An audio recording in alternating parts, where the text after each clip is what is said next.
learn as if you were not reaching your goal and as though you were scared of missing it. Hello, everyone. This is Nitin Saxena, your coach for verbal ability and soft skills.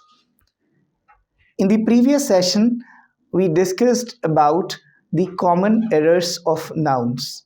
I told you that there are different parts of speech in English, and while preparing for the placement drives and the competitive examinations, the examiners do not test us on the various types of parts of speech or their subtypes. Rather, they test us on the usage of these concepts.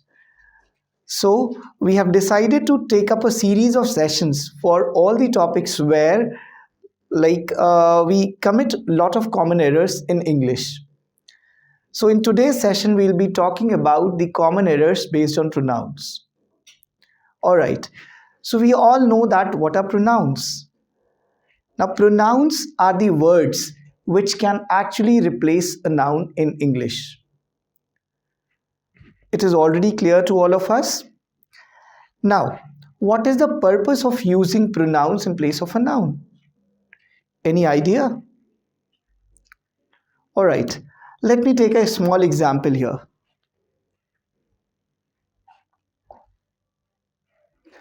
I say that, I take example of a boy, Rahul. I say that Rahul comes first in his class. All right. I have to further talk about this boy Rahul. Now further I say that Rahul's teachers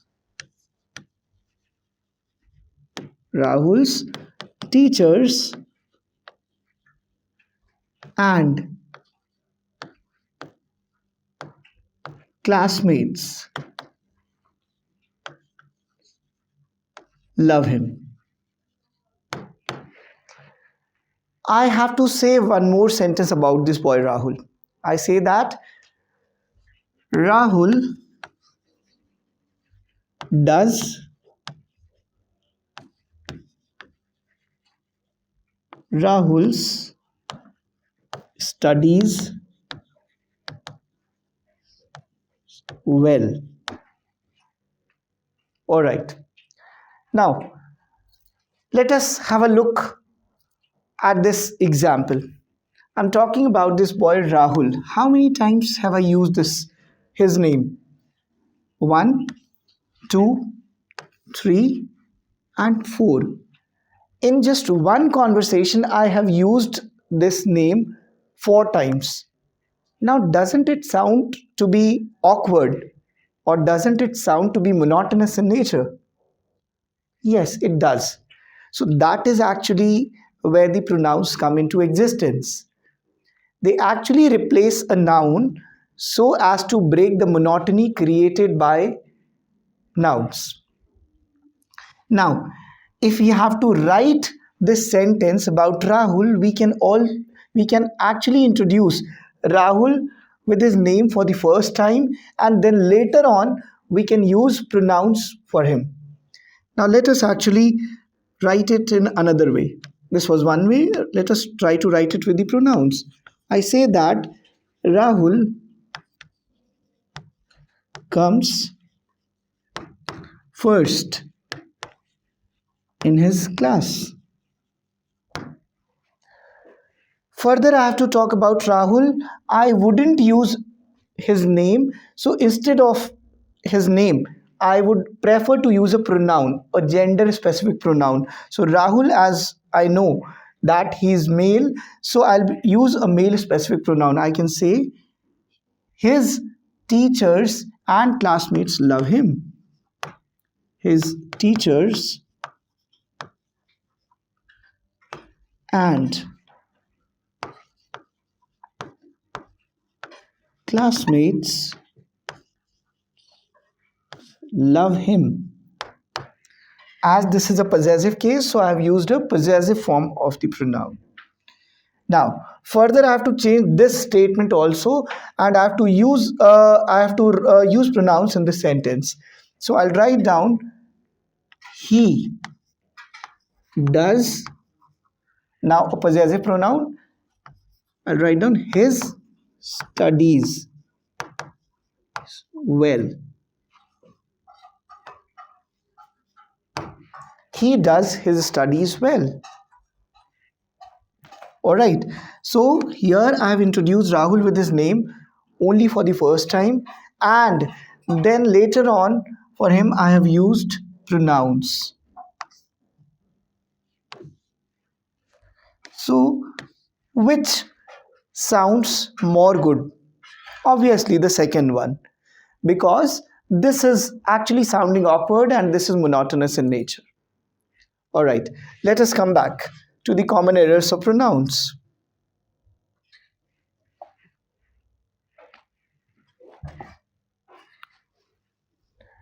Fine. So now once we are clear what are pronouns and what is the purpose of these pronouns in English, so let us actually talk about the common errors that generally people commit while using this part of speech. Let us come to the first slide. The first common error that people make is the pronoun one must be followed by once. And what generally people do is they actually write a gender specific pronoun after one. So the pronoun one cannot be followed by a gender specific pronoun, right? It should always follow the pronoun once. Alternatively, if you look in the alternative way, one can be followed by oneself also once. So this is the case of a reflexive pronoun. So one, it should be followed by its reflexive case when the action reflects back on the same person itself.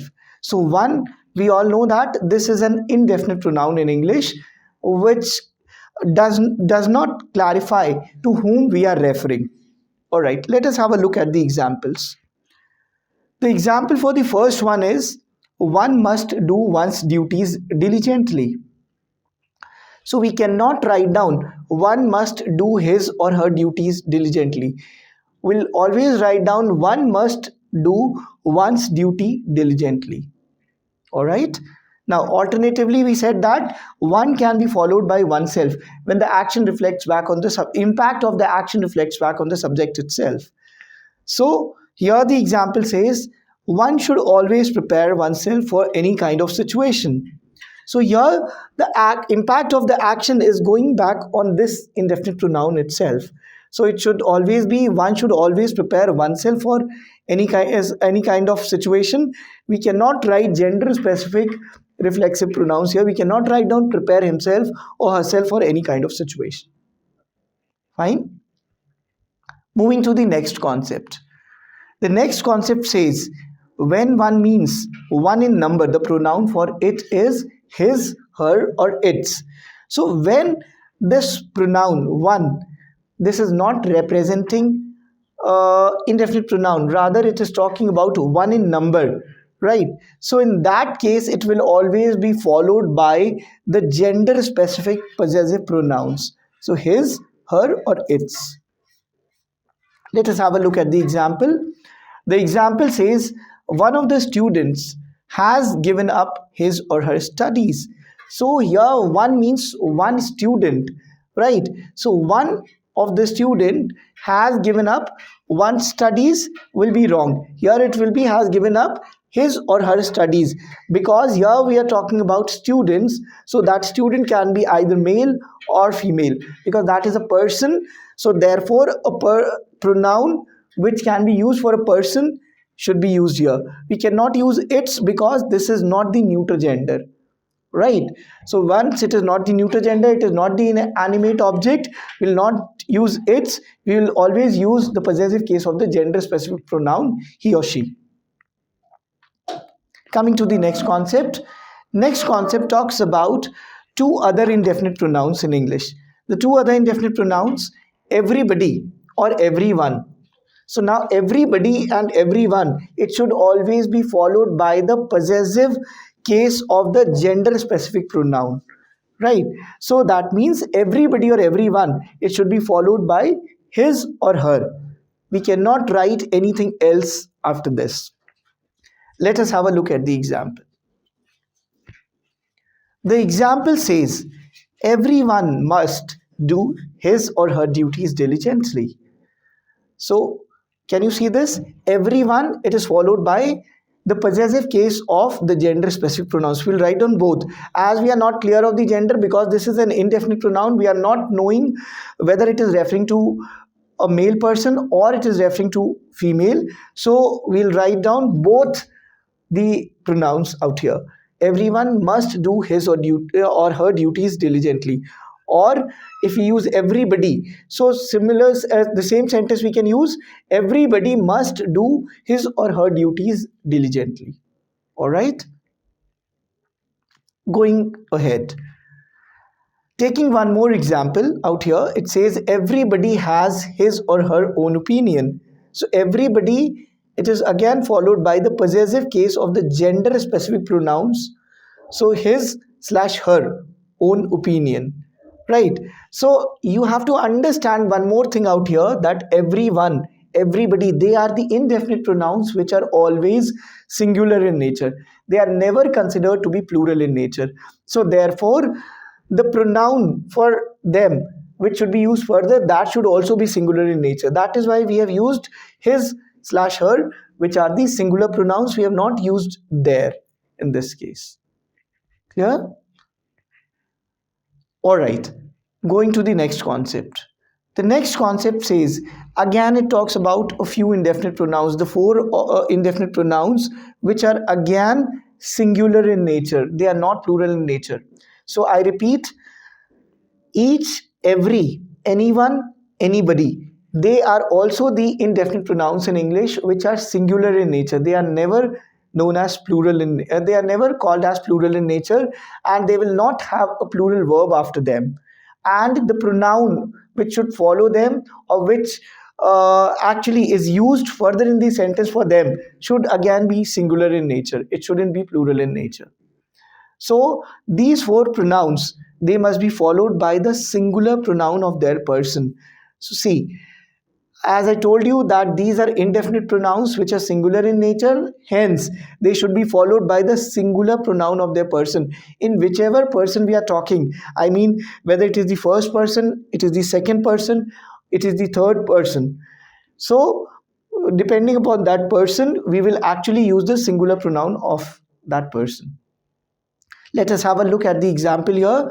It says, anyone can do this task if he or she tries. So, anyone, this is singular in nature, and the pronoun which represents anyone, that is a gender specific pronoun, this is also singular in nature. This is not plural in nature.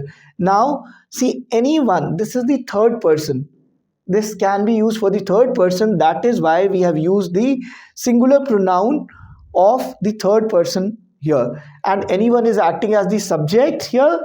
So that is why the subjective case of the third person gender specific pronoun has been used here. That is he or she. There is one more example.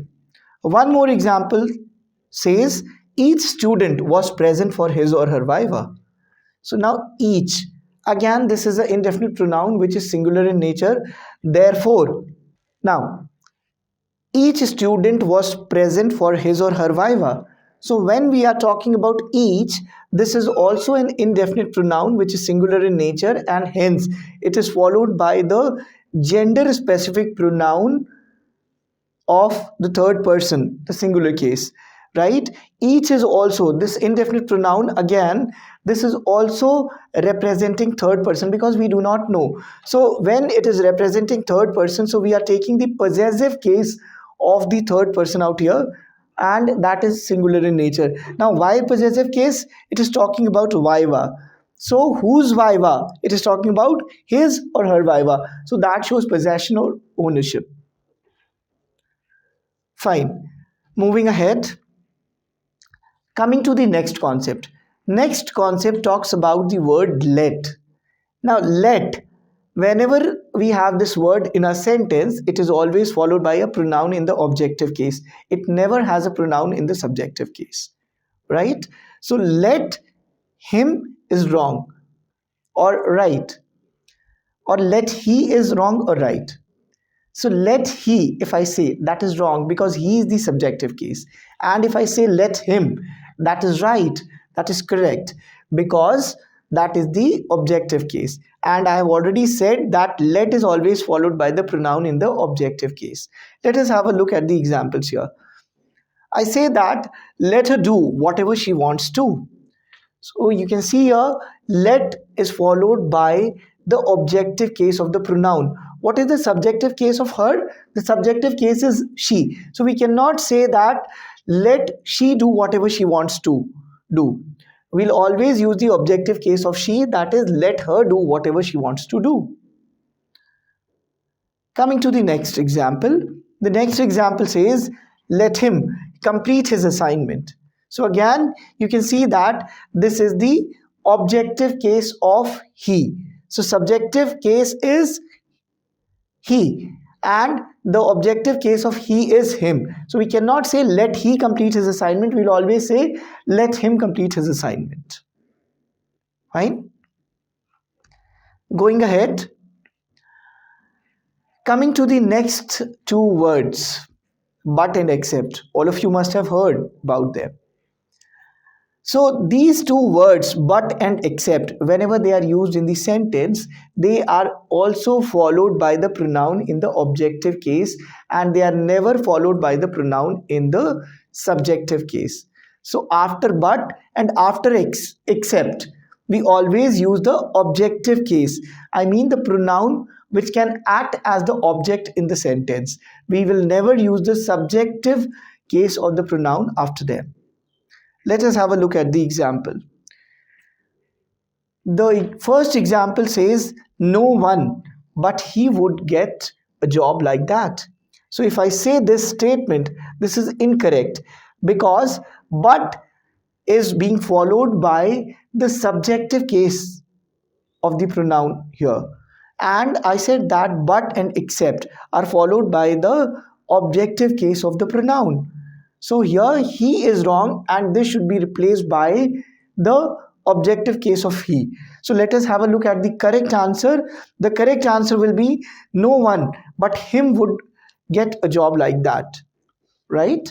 We'll not say no one but he would get a job like that. We'll always say no one but him would get a job like that. I know that this might sound to be awkward to all of you, but this is actually correct in English. Let us see one more example. Another example says, none attended the meeting except he.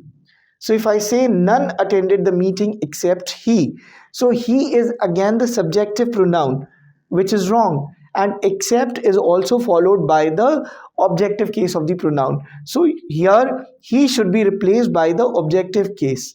So the correct answer for this would be none attended the meeting except him. Fine. So this is the subjective case and this is the objective case. Fine. Going ahead, the next concept says such as. So this is a phrase which we commonly use in our conversations while giving examples of something. So such as is always followed by the pronoun in the subjective case. Mark my words, in the previous two concepts, we were talking about the objective case of the pronouns. Now here we are saying that the phrase such as, it is always followed by the pronoun in the subjective case. That means the pronoun which can act as the subject in the sentence will come after such as. Let us see the example. The example says they do not have a liking for such a person as me. So this is incorrect because we have used such here as here, and after such as we are using the objective case, and me is the objective case of the pronoun I. So instead of me, the correct sentence should have had the subjective case. So we cannot say they do not have a liking for such a person as me. Instead we would say they do not have a liking for such a person as I. right? So this is the correct answer here, as I is the subjective case. Moving to the next concept. Now we have the examples of a few verbs here. The verbs like enjoy, avail, pride, resign, apply, acquit, assert, absent, etc. Now, these verbs or the similar verbs, they are usually or generally followed by reflexive pronouns. Now, reflexive pronouns, you all must be clear of. Reflexive pronouns are the pronouns with self or selves at the end, right? And reflexive pronouns are used when the subject and the object in the sentence is the same person or the same thing, right? That means the impact of the action comes back on that subject itself. So in that case, we always use reflexive pronouns. Let us see the example here. It says he absented himself from class very often. So he absented. All right. So he absented himself from class very often. So we can see this verb here in our concept, absent. So whenever this verb absented is here, it should be followed by the reflexive pronoun. It is not always, but it is usually followed by the reflexive pronoun, because the impact of the action is coming back on he itself. He cannot absent somebody else. He can absent himself only, right? Going to the next one. Next example says, I enjoyed myself at the party. So I cannot enjoy somebody else. I can enjoy myself, right? So we have this verb here, enjoy. So I enjoyed, it is followed by myself, which is a reflexive pronoun at the party. Going to the next example, it says she applied herself for the job. So applied, she applied herself for the job. She cannot apply for somebody else. She will definitely apply for herself, right? So herself is again a reflexive pronoun, because the impact of the action is coming back on this pronoun or on this subject itself. So that is why we have she applied herself for the job. Now coming to the next concept, who and whom. These are two pronouns which we have already come across earlier even. Now, who, we have to remember that this always represents or this always denotes subject in the sentence, and whom, it always represents object in the sentence, right? Let us have a look at the examples here. Now, if I say that, who do you think will win the match? So, winning the match, that is the action. Winning is the action out here. And who is performing this action? That action will be performed by this pronoun. So, we are asking, who do you think will win the match?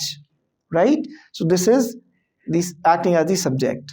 Now, next one. Who will take the initiative for the work? Now, taking the initiative for the work. So, taking the initiative, this is the verb. Take is the verb. Now, this action will be performed by this pronoun. Who will take the initiative for the work? So, that is why this who is actually denoting subject in the sentence. Coming to the example for whom. If I say that, whom are you looking for? So, looking for, this is the verb, this is action. Now, whom am I looking for? This person. Now, whom? So, this is a question. This is in the form of a question. So, that is why whom is actually representing the object in the sentence, right? Because the answer to this would be a noun or a pronoun in the place of the object. I am looking for him. I am looking for Rohan, all right? Let us take one more example of this. It says, whom did you abuse?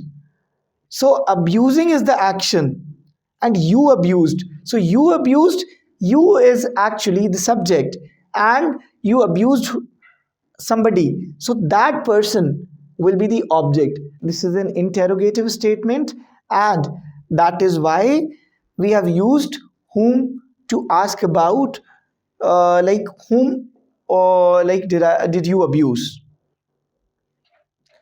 Coming to the next concept, who and which. Again, these are two pronouns which we usually come across. Now, who is used for persons and which is used for lifeless objects. Remember, who is always used for persons and which is used for lifeless objects. That means non-living things, right? Okay, example for this. Example says this is the book which I was talking about. Okay, coming to the next concept.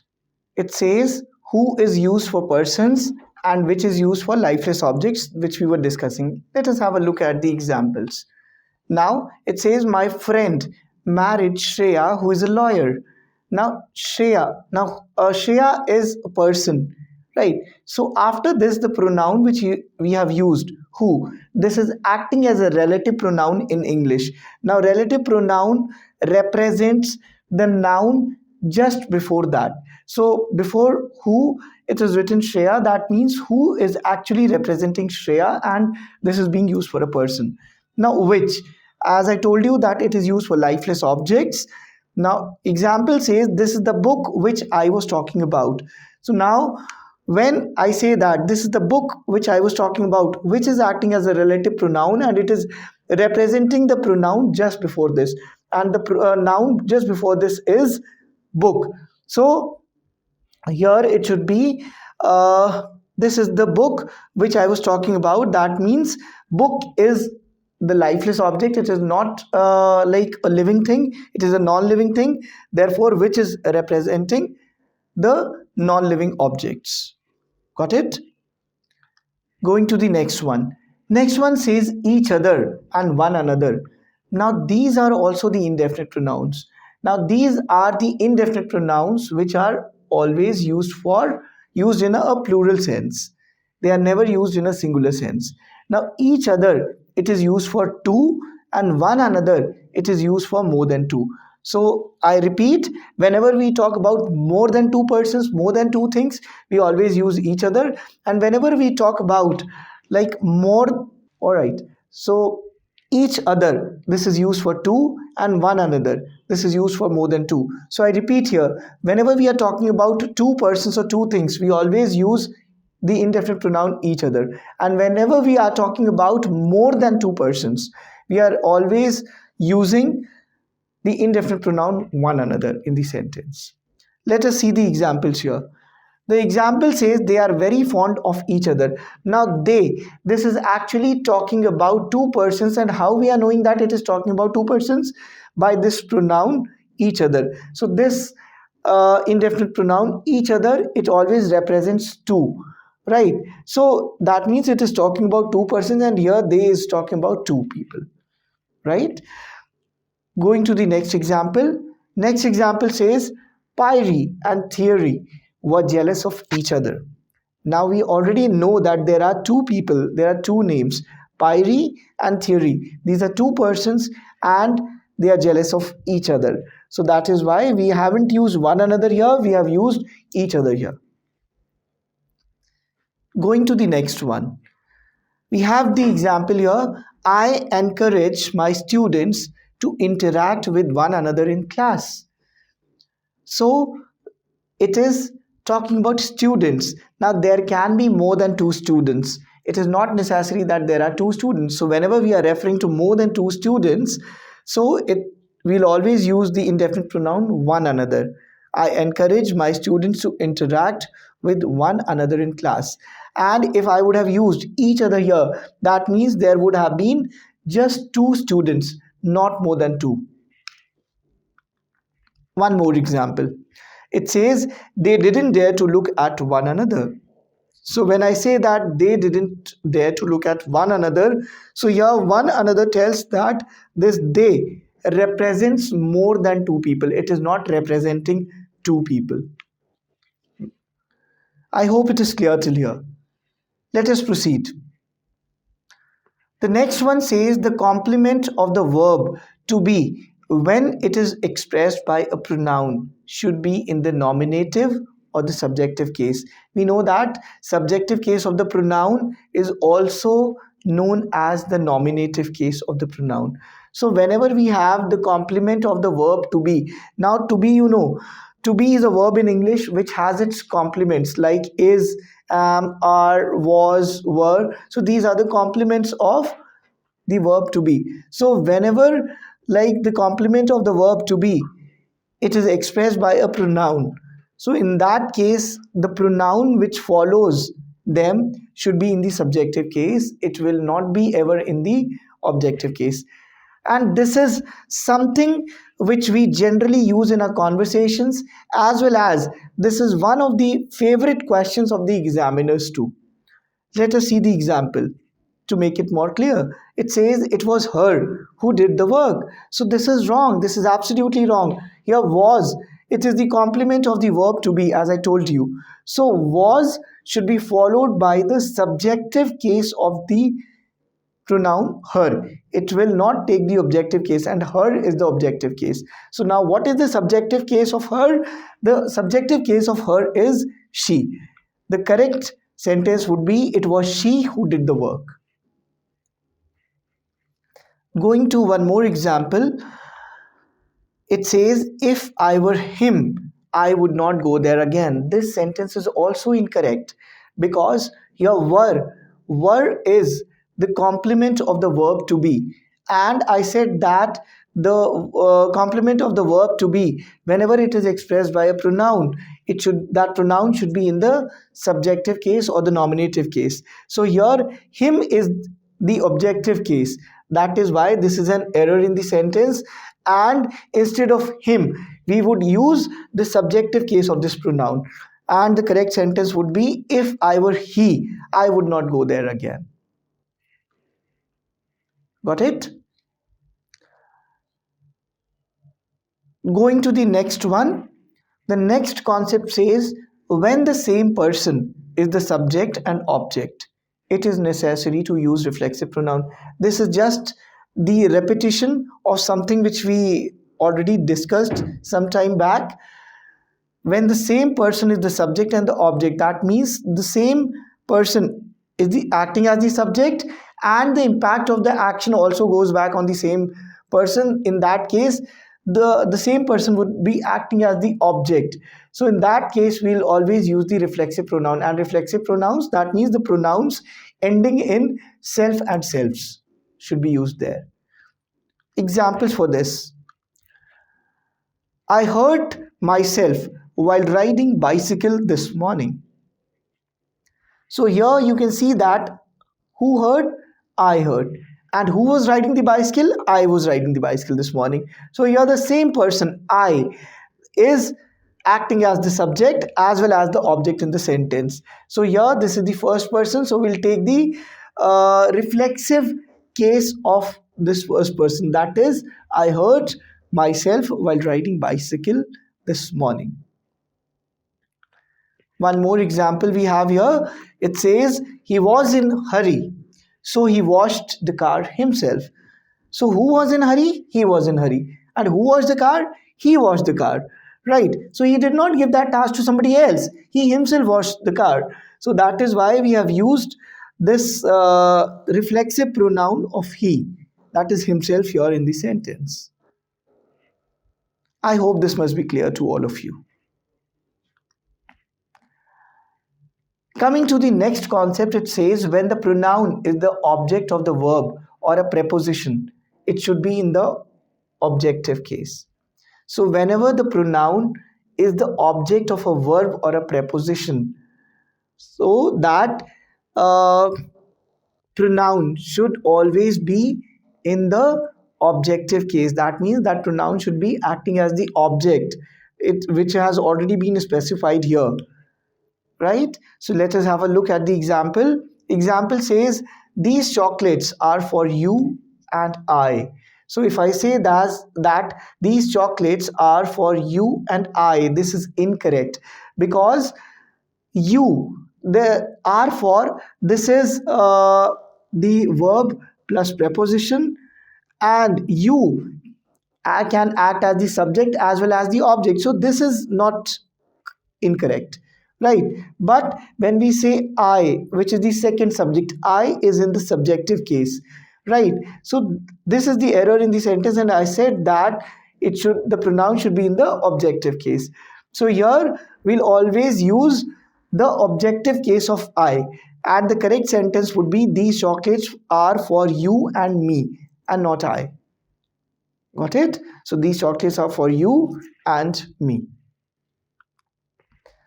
Another example says there is a perfect understanding between he and she. Now you can see that between, this is a preposition here. And again, the pronoun, it is the object of a preposition. I said that the pronoun is the object of a verb or a preposition. So here it is verb plus preposition, and the pronoun which follows is acting as the subject, sorry, is acting as the object. And here between is the preposition, and the pronoun following it is again acting as the object. So in place of object we'll always use the objective case of the pronoun, we'll never use the subjective case of the pronoun. And here we have used between he and she. He and she, that is the subjective case of the pronoun. That is why this sentence is incorrect. So what should be the correct sentence for this? The correct sentence would be there is a perfect understanding between him and her. Going to the next concept. The next concept says always use the possessive form of the pronoun before gerunds. Now, what are gerunds in English? People often get confused between gerunds and the ing form of the verb. Now, gerunds are not the ing form of the verb. When the ing form of the verb is acting as a verb in the sentence, then it is known as a verb. But whenever the ing form of that verb, it is acting as a noun in the sentence, that in that case it is known as a gerund, right? So that means it can come at the place of the subject, it will not come at the place of the verb in the sentence. So after gerunds we always use possessive form of before gerunds we always use possessive form of the pronoun.